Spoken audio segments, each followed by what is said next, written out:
And so on to our next panel, which brings me a lot of pleasure to introduce. We've titled it Navigating the Unknown, How to Stay Optimistic When It Feels Seemingly Impossible. There is no title that can properly summarize this group of individuals. We have 4 hosts and a moderator, each of whom have endured so much to overcome and achieve greatness. And it says a lot about one's character when you are able to endure and go through unimaginable difficulties to come out bigger, better, stronger on the other side of that.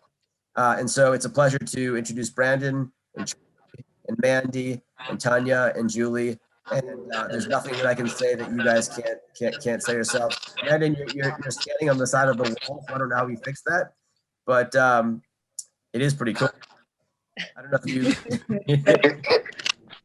Yes, maybe that works. But thank you guys for being here, and I'm excited to hear and for you to have the platform to share each of your stories, because you're each an inspiration, and thank you. So I'll get out of the way, and I'll come back at the end to do my best to thank you. But it's really a pleasure to have you here, and please share your stories. You've got a group of entrepreneurs and investors and athletes and brands and agencies and sports executives who and hopefully many others who should know all that you've been through to in a time now more than ever where people don't remember what we do, but they remember how we make them feel. This is exactly what this panel can and should be about. I've been talking to Mandy about this concept for years, and so this will be a mini TED Talk and hopefully inspirational to so many. So thank you guys, and please let me get out of the way. Thank you, Jeff. Thank you so much, Jeff. Hey everyone, I'm Julie Alexandria, and it is my absolute pleasure to be hosting this panel today for NYVC Sports. Our topic, as Jeff alluded to, is navigating the unknown and how to stay optimistic when it feels seemingly impossible. And I can't think of a better title that sums up 2020 and these past 10 months have been for all of us. I mean, there's certainly moments during the day where I think to myself, so that's what the Mayans meant about the end of the world happening in 2020. Of course. So it is my pleasure to introduce this wonderful panel. Thank you so much to all of you for being here. Let's start with Brandon Marshall, former NFL wide receiver and 6-time Pro Bowler. He's also the founder of House of Athlete. Running on the platform of fitness of mind and body are truly connected. I couldn't agree more. And we have Charlie Davies, soccer analyst for the MLS, former US Olympian. Mandy Antonacci, author, founder. She's a marathoner and creator of The Daily Uplift. We also have Tanya O'Connor, CEO of Copra Global. So thank you all for joining us. I want to give you all an opportunity to share your stories if you can in a truncated version. Give us the cliff notes of your personal experience and what you want to share with our audience today. Mandy, let's start with you. Sure. Thank you so much, Julie. I appreciate it. Hi, everyone. It's so great to finally be here. As Jeff mentioned in the introduction, we have been talking about this for quite some time, but unfortunately, I kept going under the knife on him, and I, could not make it, which is part of my story that we're going to talk about here today. But I'm an author and a founder, and recently creator of The Daily Uplift. If anybody follows me on social, they know what that is. But I'm also an active member of NYVC Sports. And I do know that just from some people who were joining today, there's a lot of women who were joining this session today, which I'm thrilled about. I'm the first female board member. And I will say the guys who founded this and just the group and the board in general are amazing. And I know there's a lot of people in sports and entrepreneurship in the tech space out there. And sometimes it could be a little rough on women, and these guys are the best. So I've been quite a silent member for the past couple of years because of one of the reasons why I'm here today. I'm currently recovering from 2 unexpected spinal surgeries in 1 year. And as a runner, and there's a lot of athletes who are both on the panel and in the crowd, you know that immobility can be daunting. And I also think for everybody in the audience, the immobility that we're going through right now can be daunting. I didn't have an accident or an injury. It was just one day I was going through one of my normal runs along the Hudson and my hand stopped working. And then my right arm and eventually my entire right side became paralyzed. And I started troubleshooting what I thought was a hand injury, perhaps a shoulder injury, and ended up being my spine. So it prompted the need for emergency spinal surgery within 5 days. And I was diagnosed with a random genetic abnormality that just came out of nowhere and degenerated my spine to that of a 90-year-old. So I spent a lot of time in bed rest, went through the surgery and the recovery, which forces you to be upright at a 90-degree angle in a hard brace in bed for 10 weeks. And so I did that and, kind of went through the recovery and had some observational moments that we'll talk about here, which is really when you spend a lot of time up, you realize a good percentage of the world that spends it down. And some of the reasons why, which gets into a lot of mental health reasons, and really something that I talk about, which is our inherent desire to become invisible. And so I talked a lot about that in my TED Talk called Looking Up, in an epidemic of looking down, and, went on my way and really got this message out to the world and tried to create a global conversation that wasn't happening. And then even started to clock double digits, on the track again. And then what should have been my final visit, in the year anniversary of my surgery, my final visit to my surgeon, I found out that it didn't work.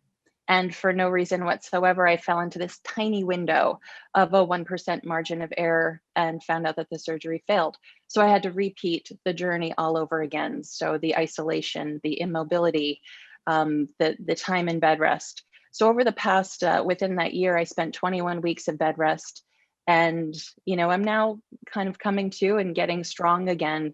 But I do feel like what's interesting and what we'll talk about is, I kind of woke up and saw that the world was now suffering from something I once did, which is immobility, isolation, a looming new normal, and a bit of the unknown. So really, when I started to put my story out there and started to connect with people, because I was so wildly disconnected for so long, it really started to resonate. And that's what sort of kind of snowballed into my book that's to come and the Daily Uplift and what my voice is all about right now. Wow, that's incredible. I mean, that had to be so hard to live your life as a mobile professional, as a person who depends on their mobility, who lives a very mobile life, and to all of a sudden be deemed immobile by doctors and professionals. So we're going to come back around. I want to get everyone else's story, and then we're going to talk about what that moment was for you, that impetus that started, that made you want to start the Daily Uplift. So we're going to get back to that. Charlie Davies, soccer analyst and former U.S. Olympian, the stage is yours. Thank you. There are many facets to my story. Started in second grade. My mother suffered from a severe bipolar disorder. And at the same time, my father suffered from a drug addiction. And so I'm the oldest of two. I had to, I'm 2 years older than my brother. I had to feel like I had to be the mother, brother, father, all wrapped up in one throughout various points of my childhood, witnessing my mother try and commit suicide 3 or 4 times, father go on drug binges, and to just keep moving forward and not let that hold me down. So I was very fortunate to go away for boarding school in high school for 4 years, the same school that Jeff Folk went to, Brooks School. That gave me kind of this platform with no distractions from home, where I could kind of focus on school and being a better athlete. So full ride scholarship to BC, and left after my junior year to turn pro. Went to Stockholm, Sweden, 3 years playing the Olympics in 2008 in Beijing, which was an incredible experience. And then for every soccer player, it's the World Cup. Like, that's what you got to play in. And so I kind of had just broke onto the scene, scoring goals, playing with Landon Donovan and Clint Dempsey. Everything was flying. We qualified for the World Cup at 23. I'm thinking, man, I have my dreams in my hand. Like, here we go. And 2 days later, I found myself in an ICU in Washington, D.C., I had been in the back seat of an SUV on the GW Parkway that had flipped, cut in half, broke my femur, my tib fib, my elbow, lacerated bladder, countless facial fractures, a brain bleed. I was airlifted to the Washington Hospital Center. Someone tragically lost their life in the passenger seat. And so, I woke up after a medically induced coma after a week and a half, countless surgeries, and said, hey, when can I get back on the field? What happened? Because I didn't recall the accident in the first place. So I saw 36 staples down my stomach. I thought, because we had been in Honduras 2 days prior to the accident, I thought I was still in Honduras in a hostel where they had stole some of my organs, because I had seen all these beds around me. And so I started taking out the staples one by one to figure out what they took inside me. And then I figured after I started bleeding, after I got to probably 3, I said, probably not the smartest idea. But I was fast. I'm like, I can get out of here. Until a nurse came over and said, hey, you need to rest. And I said, you tell me what I'm doing here. And she said, you were in a serious car accident. I said, anybody could say that. Where am I? She's like, Mr. Davies, you were in a serious car accident in Washington, D.C. So needless to say, I think there was real doubt if I'd be able to play professional soccer again, let alone sprint.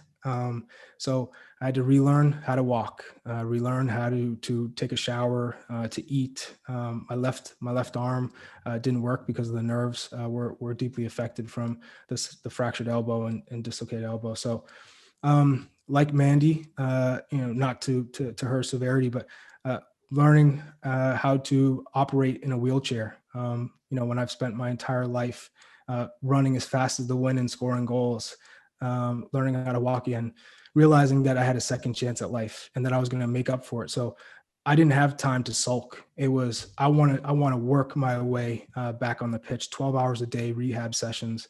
It took a year and a half, but I got back on the field. My first game in DC, at the doctors, the nurses, the helicopter pilot in attendance, and I scored 2 goals. Now I was never the same player that I once was. I was never playing in a World Cup, never playing on the national team again.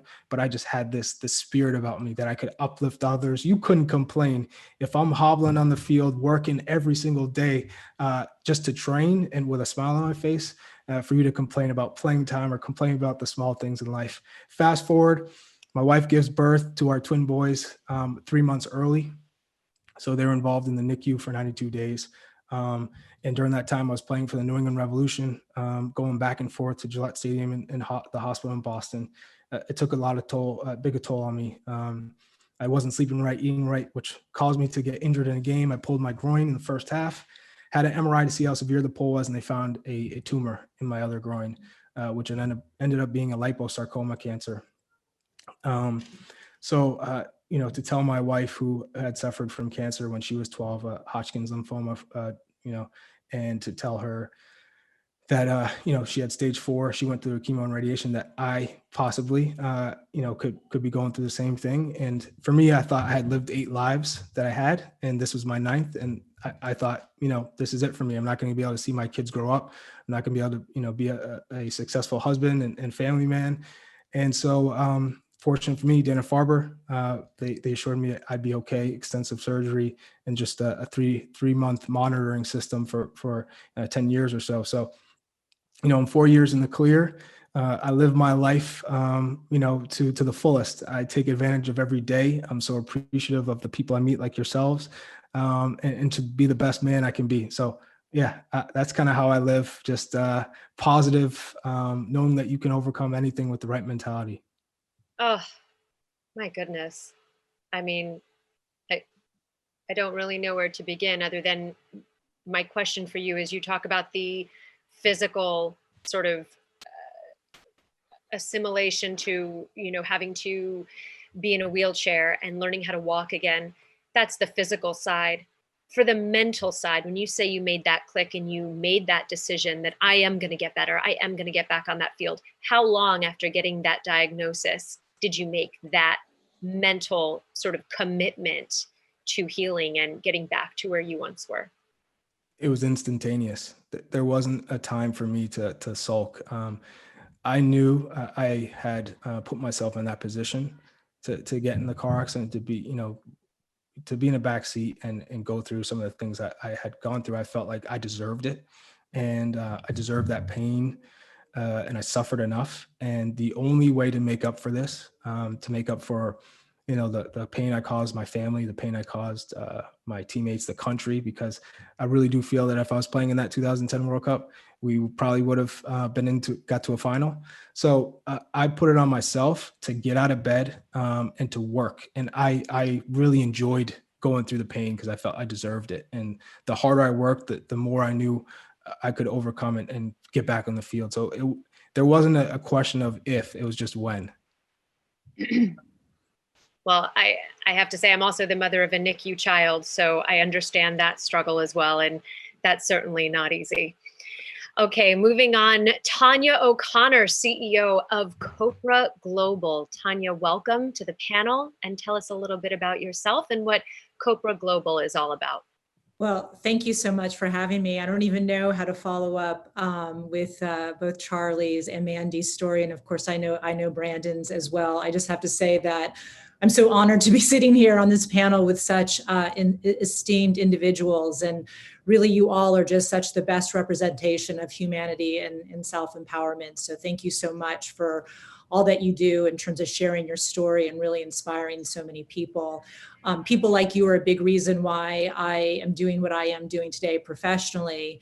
And I'll talk about that. I mean, I've had my fair share of adversity, but nowhere near the challenges that Brandon and Mandy and Charlie have all experienced. After spending 25 years in media and entertainment and really like just embracing the whole hustle culture and, going 24/7 all the time. And also as a mother of three, I came to realize that it really was not bringing me fulfillment or happiness. And I had a deep desire to pivot my career and focus on health and wellness. A big reason for that, aside from being a consumer and a student my entire life, was that I have one of my children has had a chronic illness. He has epilepsy. And we've been on a journey with him, obviously, and the cocktail of meds that he's had to take over the years, but also trying to seek out alternative remedies and modalities of healing. And that led me to Chopra Global. The company was founded over 20 years ago by Deepak Chopra, but the company had always been focused on mission versus monetization. So a couple of years ago, when some new investors and capital came into the company to really focus on scaling, that's when I joined as the CEO and really fulfilling a dream of mine. One of the things that I am very, very passionate and focused on day in and day out is that, the health and wellness business, the economy is huge and growing daily. It's a $4.5 trillion economy. But as a population, this is a global population, and this was well before the pandemic, we're not any healthier. As a matter of fact, we're getting sicker, both mentally, physically. Over 60% of adults in this country have a chronic illness, which is primarily driven by stress and mental health. I mean, we hear and see the numbers on a daily basis. The fact that suicide is up over 35% in the last 20 years. But again, we have millions, billions, trillions being pumped into the health and wellness economy. That's a major problem that needs to be solved. So I was very inspired to, like I said, pivot my career and serve in an organization like Chopra Global. What we do, we're really in the personal transformation business. And what's also critically important is that, and another area of passion for me is equality. And so it shouldn't be that a healthy and joyful life is only available to people that have means and wealth. And that's the thing about our society and our population. Yes, people are unhealthy. It's not because they don't want to be healthy. They're overwhelmed, or they don't know how to become healthy, or they don't think it's accessible to them, which is not the case. It's certainly, if our company has anything to do with it, it's not the case. Our mission is about democratization and making sure that people have access, people of all communities, especially as we're facing the healthcare crisis that we're facing today through the pandemic, and that minorities being frontline and essential workers have been disproportionately impacted by the pandemic. We have to create easy, accessible tools for them. And so working with people like Mandy and Charlie and Brandon, we've had a number of conversations with him about how we can bring their stories to the world and share their journeys of healing and self-empowerment, and then couple those with the tools for individuals to really harness the power that they have inside.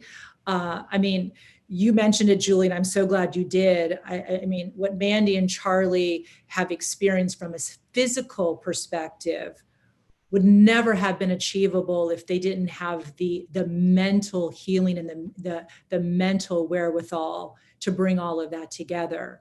So really focusing on consciousness-based healing, which is connecting mind, body, and spirit, and how that all can work on one's overall health and well-being is what I'm committing myself and of course my company to. So again, thank you so much for having me here and allowing me to share along with the others.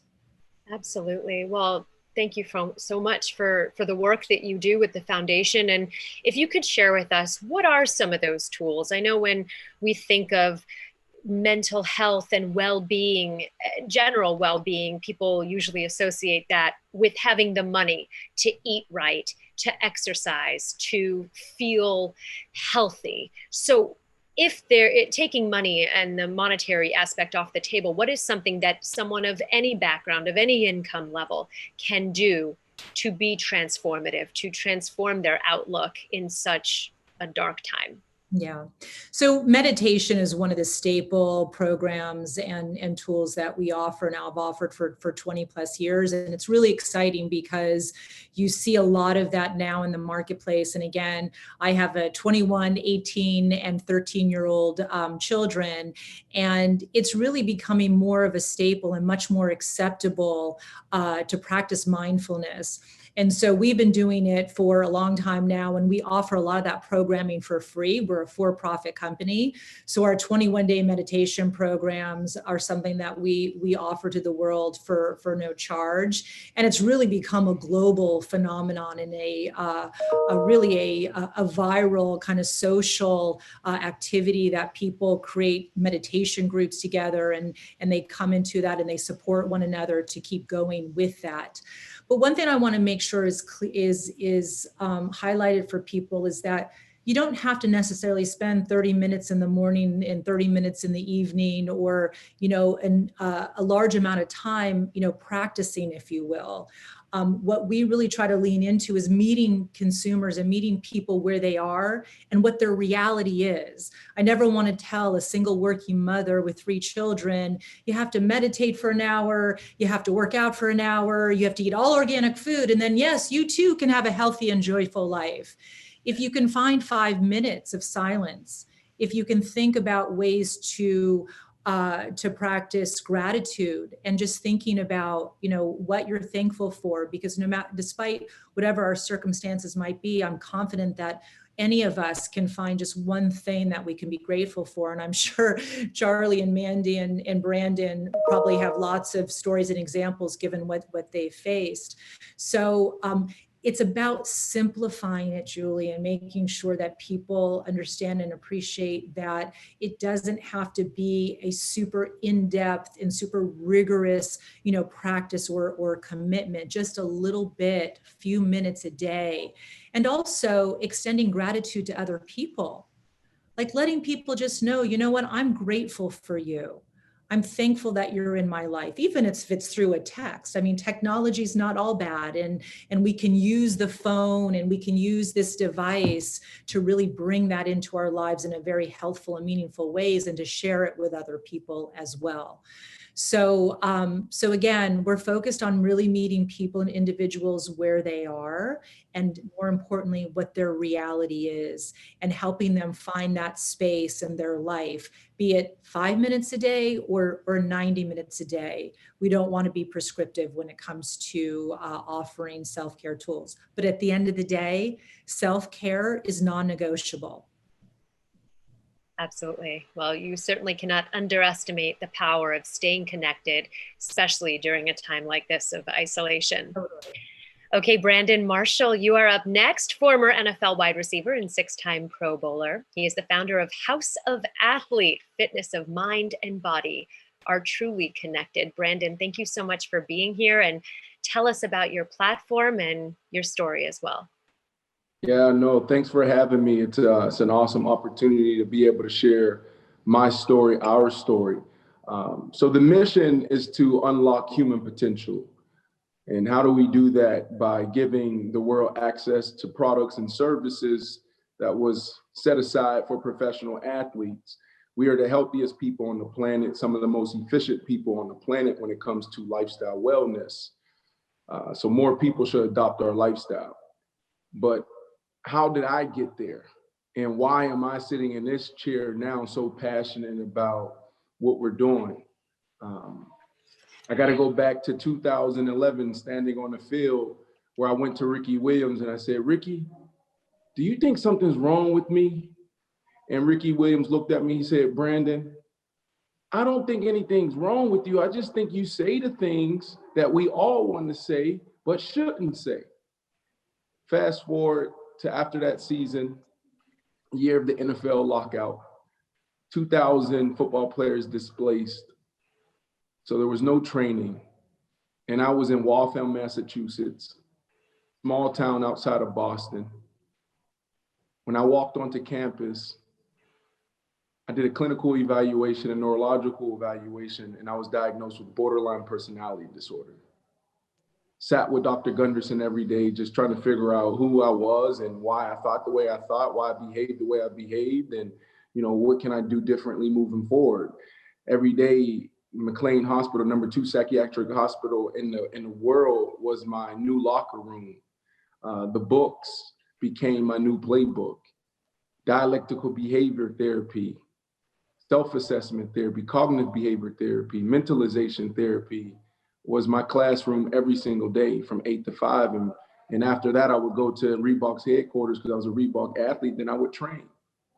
But it was there on that campus where I first realized that I wasn't born to play football, that football was my platform and not my purpose.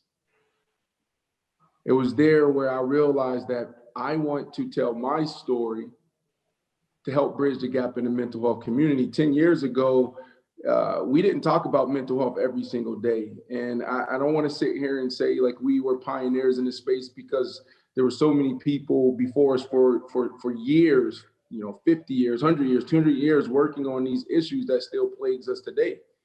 But we didn't have professional athletes and entertainers standing up and saying, hey, I deal with depression, I deal with anxiety, I deal with bipolar disorder, I deal with substance abuse issues, and really pushing the conversation forward. So our goal then was to tell our story, just to shed light on it, because I couldn't understand why everyone didn't have access to a McLean Hospital.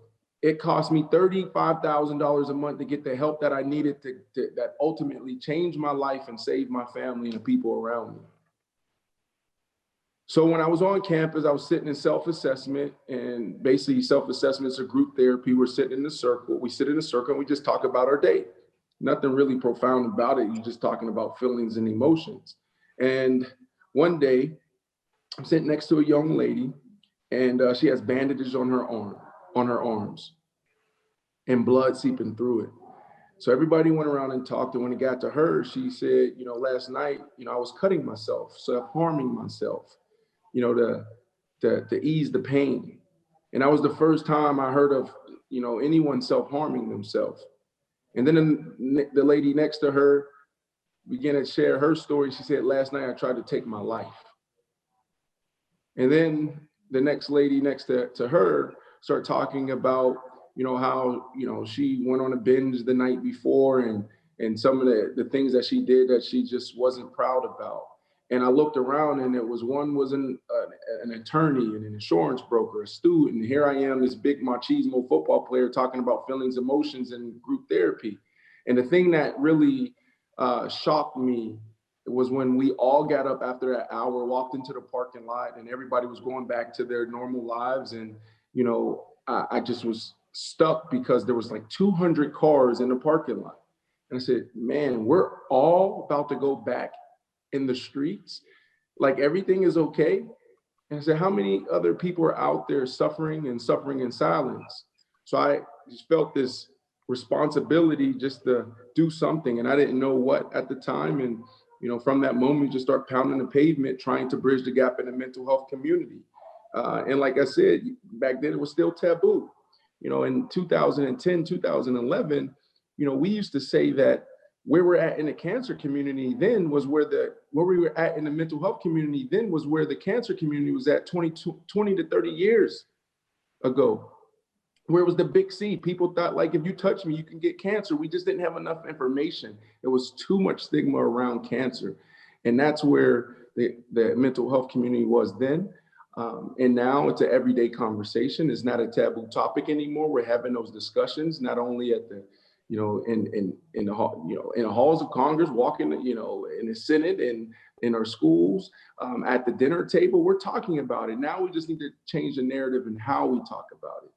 So for 10 years, there's so many things my wife and I tried to do, whether, getting the NFL and the NBA to mandate that every single team has a mental health practitioner on staff. We got that done. Walking the halls of Congress, testifying in front of the Senate to allocate $400 million or reallocate $400 million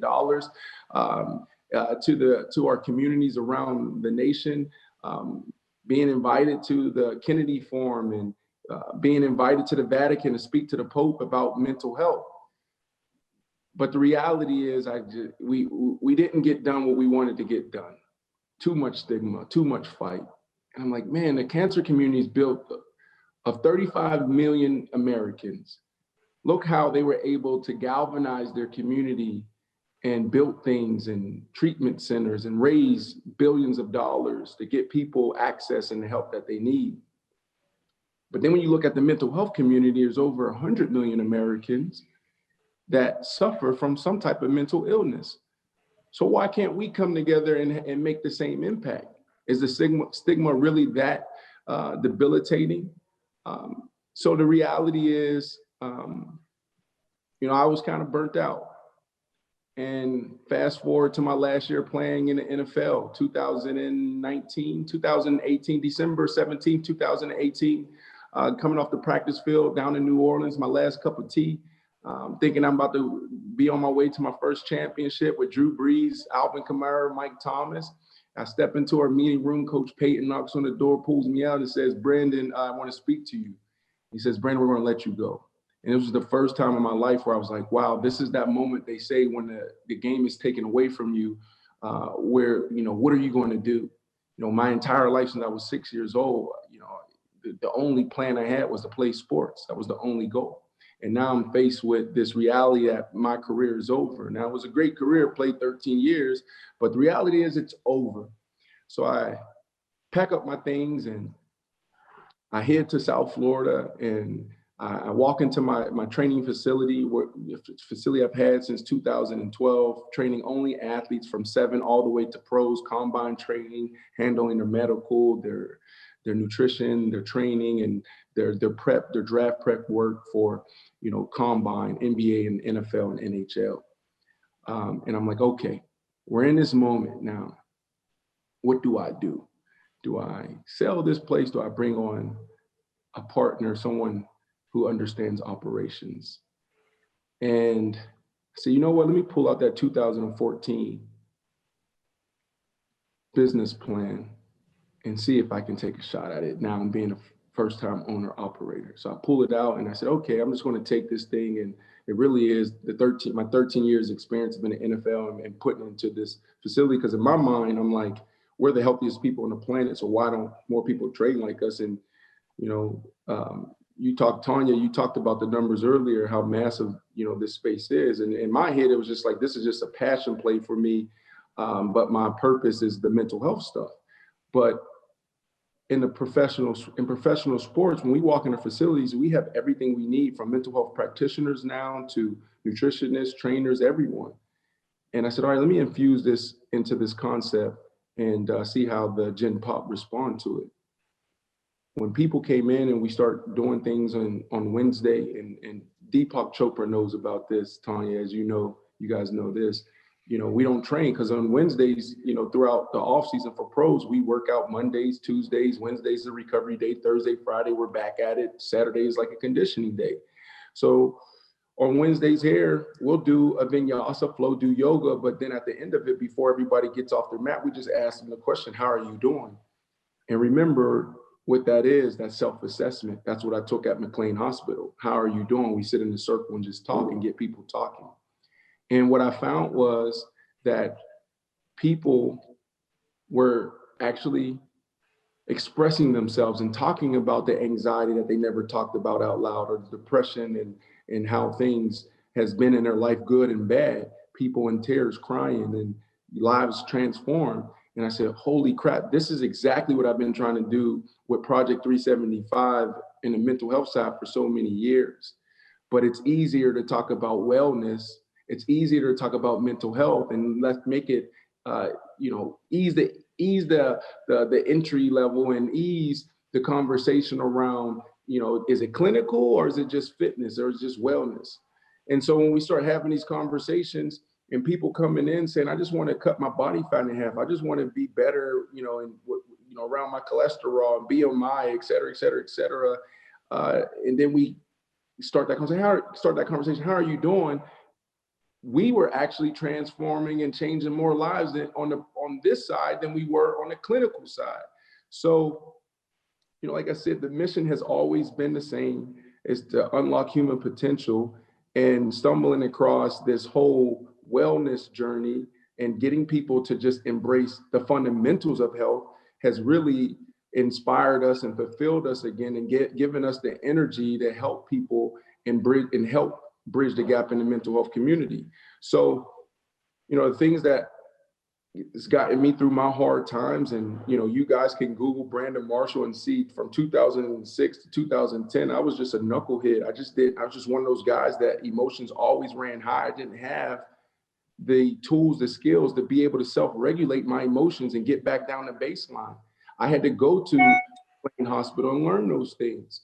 But when I realized, like, man, what is it that made my journey at McLean Hospital so successful? What did I do every single day that was different than the person that was there, and it took 9 months or 2 years to actually get back to living a healthy, effective lifestyle? Every day I trained. Every day I fueled correctly. I understood macronutrients. I supplemented because it was my job. I was obviously mentally fit because I was working on impairment, and I was also working on performance. So I knew how to approach both ends of the spectrum at that point. 4, I recovered, whether it's getting a massage, working on that bum knee, or just taking a day or 2 off and turning off. And then the last thing was tribe. Like, for the very first time, I was surrounded by people, doctors, clinicians, friends, family that was on this journey with me, and I didn't feel alone. I didn't feel isolated. So when I look at all the problems that we have today, I wonder, is it a billion-dollar problem, or is it just a fundamental issue that can be solved by us understanding the fundamentals of just health, and it doesn't have to be solved at a hospital? So many of us are walking around isolated. So many of us are walking around, especially at this time, dealing with anxiety and depression for the very first time. But can it be solved by us just having a lifestyle and a routine around us? So my story is one of pain, but I embraced that pain and found my purpose. Absolutely. No, you certainly did. And thank you for your bravery and being able to speak out about mental illness. And as you said, back in 2011, when you came out with that announcement, way before its time. I mean, now we hear about mental health on a corporate level and all over social media. So hopefully more people are inspired to come forward and perhaps accept and then face those challenges. So thank you, Brandon Marshall. Mandy, I want to throw it back over to you. I want to talk about the Daily Uplift, and that is something that all of us could use right now, in addition to hearing all of your stories, by the way, which are nothing short of inspirational on a truly top level. So Mandy, what was that moment when you kind of took a look around and really felt that the world needs this right now? I have to put this out there and create this for everyone. Well, for me, I think like so many people, when the pandemic hit, you just have this sense of imperfect urgency to show up in some way. And I say imperfect urgency because there's so many people out there in business who we sit here and we wait for the perfect name and the perfect logo and the perfect message and the perfect audience. And this perfection paralyzes us, right? I think the wonderful thing, if we can pull anything good out of this pandemic situation, and there are a few things, but the one thing that it did do is that I think it forced everyone to show up with this sense of imperfect urgency. And I think that's a beautiful thing. So for me, I was racking my brain trying to figure out how I can show up for service. And if I can impart one lesson to a lot of people in the business community out there now, it's stop looking and start listening. And the reason I say that is because I started, for me, being bedridden for 21 weeks, right? You start to create ways to mobilize yourself when you are your most immobile self. And as someone, as a writer and someone who lives in words, for me, I believe in their powers, and I believe that a perfectly curated collection of a few choice ones can really change our mindset. So I started writing in bed, and just sometimes it wouldn't make sense, and sometimes it would just be a word, and sometimes it was absolute poetry. So it just helped me get to the next breath and the next step. And one day I was so disconnected. I mean, 21 weeks of immobility is a really long time. And if you go through recovery of something once, okay, you disconnect for a bit and you come back. But to go through it twice, you become erased. And so I wanted to find a way to stay connected, because as an ambitious person, there were so many things that I started and didn't finish. And I felt the weight of this coming soon sign just hanging on me. And so one day I just started to share some of the things that I wrote on social media. And when I did, one of the things I realized, and this is a little bit of what Brandon was talking about too, is that every single one of us today is healing from something, whether it's something you can see or something you can't. And people really connected with my journey of healing. And it's not that they went through 2 unexpected spinal surgeries, but even things like the frictions of our everyday life can be related in someone's journey to get us to the next step and the next breath. And so I started this practice in private where I was writing different reflections for people. They would share through DMs or on social or on my website, and they would share a little bit of what they were going through because they saw a piece of their journey in mine. And I would write something for them, just a reflection for them to lean into during those really hard moments when they needed it most. And I saw the reaction and I saw what it actually did for people. And so that day when I kind of looked and the pandemic hit, and I thought, man, like the world is healing right now from everything I once did, the immobility, the isolation, a looming new normal, a bit of the unknown. And so I stopped looking and started listening to every single person who wrote into me. And I knew that based on their response that this practice had to be opened up at a public level. And so I called it the Daily Uplift, and I invite people to come on to thedailyyuplift.com, share a little bit of their story. It could be a thought or a word or whatever it is they're going through.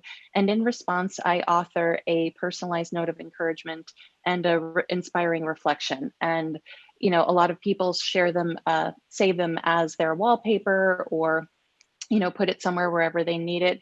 And I share what I write on my feeds using hashtag the Daily Uplift. And I only use their first name and location. All the stories are kept confidential. And I do that so that other people, it humanizes the words a bit, and so that other people feel less alone in their struggle. And in the first, I think it was 5 days of launching, we reached 5 countries, and there were hundreds of stories submitted from people around the world. A few weeks later, this morning, we hit 36 countries, and we're featured in Forbes and USA Today, and have been translated in quite a few different languages.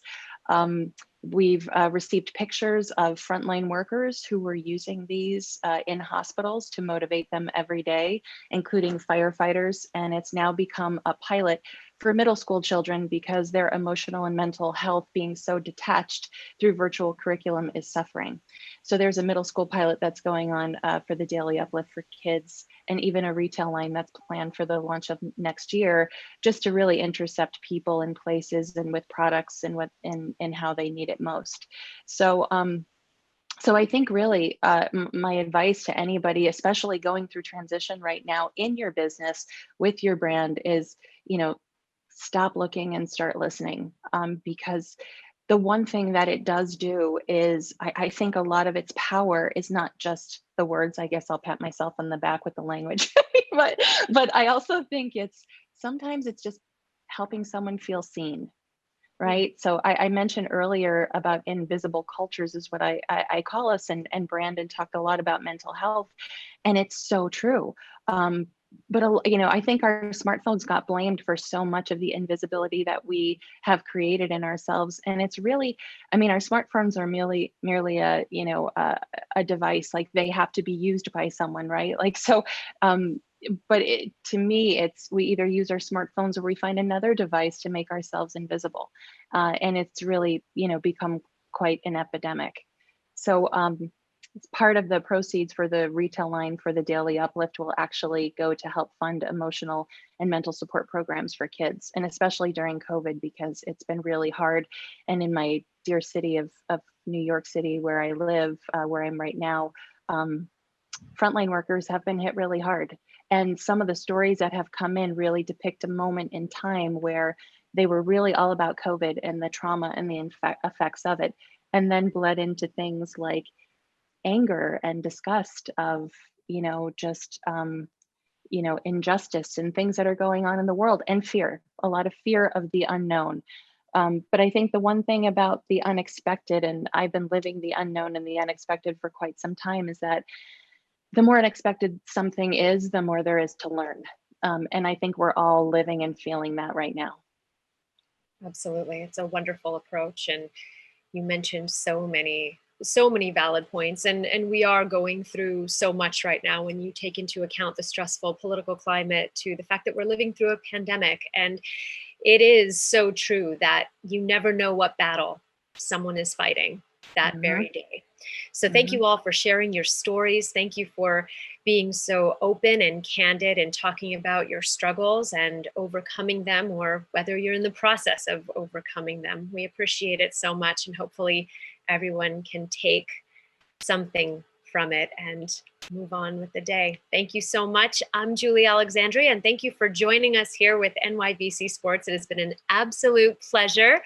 Charlie Davies, Brandon Marshall, Mandy Antonacci, Tanya O'Connor, we appreciate your time here today. Julie, you were awesome. Thank you you, so everyone. much. Thank you, everyone. Thanks. So great to be here. Thank you. Thanks, Well, Jeff. I wanted to jump in and a whole lot that one can say, having just listened to one of the most powerful and meaningful and inspirational stories. I wrote down humility, determination, inspiration as the three words that come out of what each of you have accomplished and acquired, and been able to come through the other side feeling bigger, better, stronger. The fact that each of you are so optimistic in the process, I think says a lot for where we are in the world right now. Now more than ever, people need to remember that we need to take care of ourselves, we need to take care of our families, we need to balance a lot of different things, but we also need to think about the bigger picture that is helping others and all of those around us who everyone's going through their own element of the world. So truly, from the bottom or top or all around my heart, thank you guys. This was a amazing discussion, and I'm already allegedly texting in the background with Mandy about doing a follow on. We only had a certain amount of time, and we're gonna need to do this again. So when I reach out and say let's do part two, we'll have to do that. All in. Awesome. And so thank you guys. Be safe. Stay healthy. Thank you, everybody. everyone. Thank you.